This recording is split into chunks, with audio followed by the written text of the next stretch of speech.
Hello, Empire. Another time, week's Region Corner. This week's episode, we're going to talk about tool maintenance. So we've discussed the type of tools you can have, type punches and chisels and all that good stuff. Well, just like anything else, they're going to get dull. They're going to get worked over. So I figured I'd do a quick little tutorial on how to keep your tools as sharp as possible. So there are a couple options here. So first thing we're going to start with is a sanding block. As you can tell, this one's pretty well used. I use it a lot. So I use a 320 and 220 double-sided one. You can also use good old plain cheap sandpaper. Same things, 320, 220. So generally, in case you don't understand how sandpaper works, the higher the number, the finer the grit. The finer it is, the more likely it's to polish and smooth. The rougher it is more coarse. The lower the number is coarser and tends to be more aggressive in removing material, whether it be metal, wood, paint, and such. So when you're using your leatherworking tools, you don't want to go really like 220 is probably where I'm going to start. I don't think you need to go down to like 120 or definitely not 16. That's just way too rough. So we're going to go ahead and start with some 220. Now I'm going to show you a couple different things we're going to do, tools we're going to do. So first we're going to go ahead and adjust my number 2. It's been getting a little dull. And I like the sand block because I can just run it down the edges. Nice and smooth. We're not doing anything. 3 or 4 passes on the 320. Then we're going to switch it over to the 220. And you can keep going. You can go up to 4, 5, 600, 1,000 grit if you really want to get that crazy. Most people will probably go up to about the 400 grit if you want to get a really fine blade. But all we're trying to do is just polish it up a little bit there. We're not trying to really get a... And then, of course, we finish off with our stropping stick. And we have to show you how to make one of these here soon.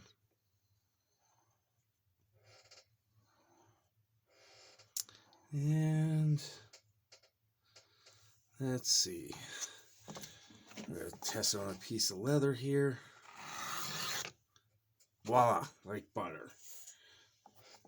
So now that's how you do an edge beveler. Next, your pricking irons are going to do the same thing. Once again, you're just going to run. I only do the top on the sides. I don't try to do like corners and stuff on the ends. Give it 3 or 4, 5 or 6 passes. Switch it over to 220. And like I said, you could keep this going. If you don't use a sanding block, we can also use sandpaper. I'm going to use sandpaper here. Now when you're doing it, you want to draw and stop. Draw and stop. Don't try to roll the edge. You'll end up destroying the bevel and the cut. And then we're going to go up some 220. Oh, actually, no, I did that wrong. I'm sorry. 220, 320. So we're just going to polish that up. And once again, we're stropping. All the stropping is going to do is help polish and sharpen, micro polish the steel. And it's going to get rid of all that little abrasion we just did from sharpening it. Just like there. Now, you can do this with steel blades on your swivel knife. However, you do not need to do that. Oh, let me take that off. With ceramic blades. Ceramic blades are pretty much sharp right off the bat. You should never need to sharpen it this way, but you definitely will strop it when you're doing your leather. And that's a whole nother project video, but just to let you know. So if you're using steel blades, you're going to want to... Yeah, here we go. So a steel blade like that, you're definitely going to want to sharpen it from time to time in this manner. But if you're spending the money for a ceramic blade, you should never need to do this. All right. So that's punches, irons, and that. Next thing is going to be the main reason here is my round punch here is starting to get a little dull. So this is where the fun comes in. Now, sometimes you can probably do this as well for your rotary punch. If you have the kind that has the nuts there, that means it's removable with screw-in threads. I can literally unscrew this and sharpen these if I wanted to. So if you have a rotary punch and they're pretty dull, and as long as they're not all of them are, some of them are pressed in and you can't take them out. So this is where things get fun. With a round punch, we're going to use a drill. More power. So I'm just going to cinch that up. And let's see, 320, 220. I'm just going to go ahead and use my block here. Now, you're going to do just like that. Now, when you're doing it, you don't need to put it on full speed. You're just going to hold it at a degree angle. And you're just, I put this in the low gear because we don't want it. You're going to hold it at an angle there.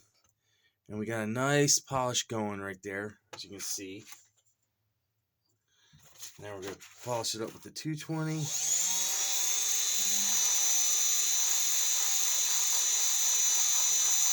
Just run it back and forth. Make sure we get a good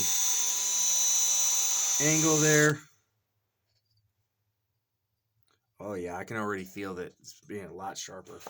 And then, of course, finally, like everything else, we finish off with a nice drop.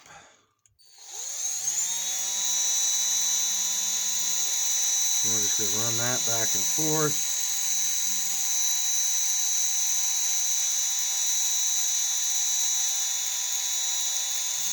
Nothing crazy. And now we have a nice new,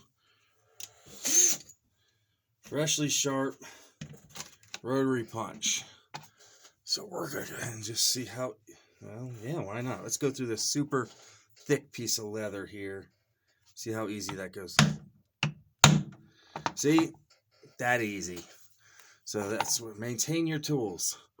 Okay, you got to sharpen them from time to time. Because remember, an amateur blames his tools, a craftsman blames himself. But if you take care of your tools will take care of you. And they'll last longer, and that's a very important thing. Even budget tools, even the most quality tools need maintenance. So, and this works for anything you need to sharpen. Yeah, let's see. Just like cheap wish.com round, same thing. You would just work that edge there. Now I'm working the bevel there. As you see, there's a bevel. And get that in the video. So you want that edge, so you want to break it there. You don't want anything more than finger pressure. We're not trying to. Now you can work it back and forth like that. It's also fine. This is where a quality tool, you shouldn't have to do this very often, but you're still going to need to do it. A cheap tool like this, well, it's cheap for a reason. But you're on a budget, it's time or money, as I always say. And everyone's like, well, I don't have either. Yes, you do. You just gotta decide which is more important to you. There. So, okay. And then we're gonna drop. Also, probably in a future video here, I'm probably gonna show you guys how to make one of these dirt cheap and for free. You know what? What's our time on this video? You know what? I'm gonna go ahead and discuss how to make one of these real quick. How's that? So, bonus section of this, as far as maintaining tools, how to make a strop stick. And where is my strop sticks?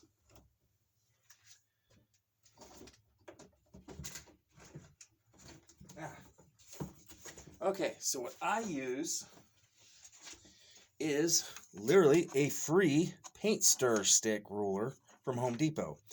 It can be really anything or anywhere. It's just a piece of wood.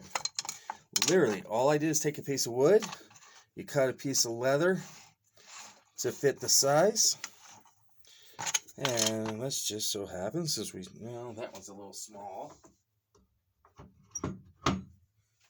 So what I like to do, and this is totally 100% optional,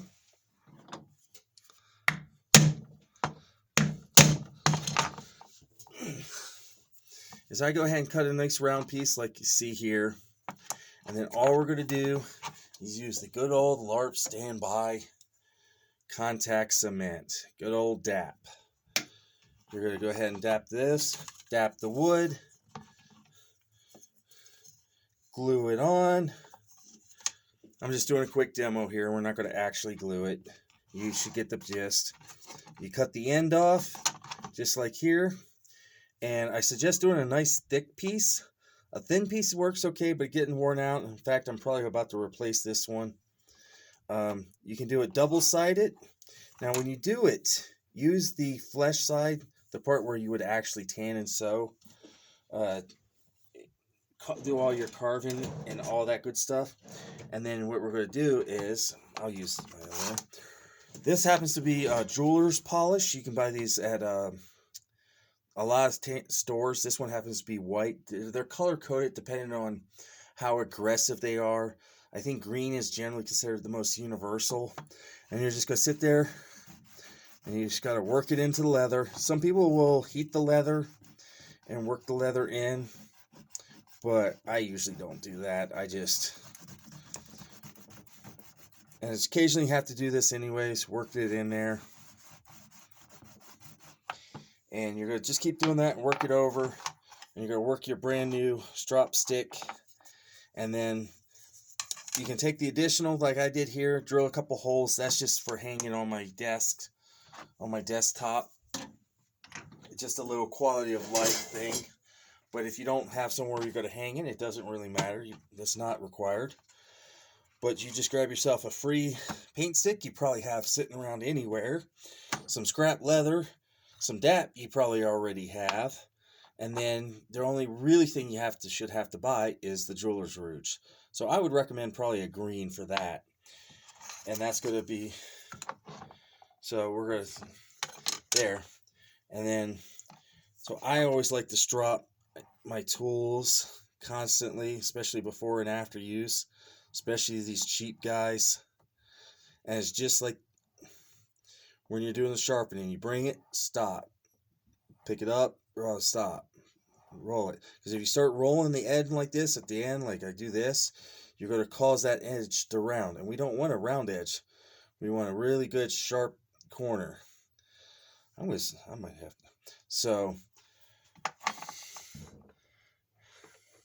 and I said, so just as we did here, you can see the nice shiny part where the paint came off. We got a nice good sharp edge.